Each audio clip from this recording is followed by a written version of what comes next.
Another saga unfolds as Meghan's carefully cultivated image shattered on live television last night.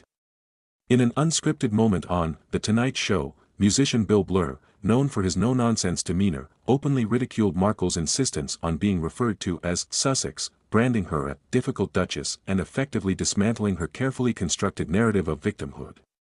The audience, initially stunned into silence, erupted into a mix of gasps and applause as Blur delivered a scathing critique of Markle's perceived entitlement and relentless pursuit of media attention, even while claiming to desire privacy. Blur's comments, which have since ignited a firestorm of controversy across social media, stemmed from a seemingly innocuous question about his thoughts on the current state of celebrity culture.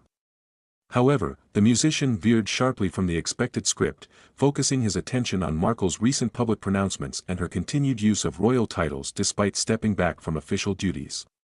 It's this constant demand for recognition, this insistence on being addressed a certain way, even when you've willingly walked away from the very institution that granted you that title, Blur stated, it's the very definition of difficult duchess behavior. You can't have your cake and eat it too. You can't claim you want a private life and then constantly insert yourself into the public consciousness, demanding specific forms of address. The musician's directness was a stark departure from the carefully orchestrated public image that Markle has attempted to project.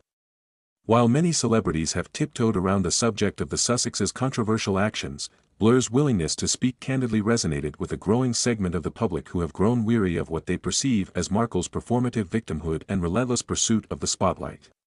His remarks echoed a sentiment that has been simmering for years, that Markle's actions are driven by a desire for fame and control, rather than a genuine desire for privacy and independence. Blur's attack on Markle's request to be called Sussex specifically was particularly damning. It directly challenged her attempts to maintain a connection to the royal family while simultaneously distancing herself from its constraints. It's a brand now, isn't it? Blur continued, his tone dripping with sarcasm. Sussex. A brand built on perceived injustice and a constant barrage of carefully crafted narratives. It's a masterclass in self-promotion, disguised as a plea for understanding. But people aren't stupid. They see through the facade. They see the relentless pursuit of attention, even when you claim to want to be left alone. Adding further fuel to the fire, Blur referenced reports of Markle's alleged demanding behavior behind the scenes, referencing the Duchess Difficult moniker. These stories don't just appear out of thin air, he asserted. There's a pattern here. A pattern of entitlement, a pattern of demanding special treatment. It's not about being a strong woman, it's about being difficult. And frankly, people are tired of it. The fallout from Blur's comments is likely to continue for some time. Whether Markle chooses to respond remains to be seen.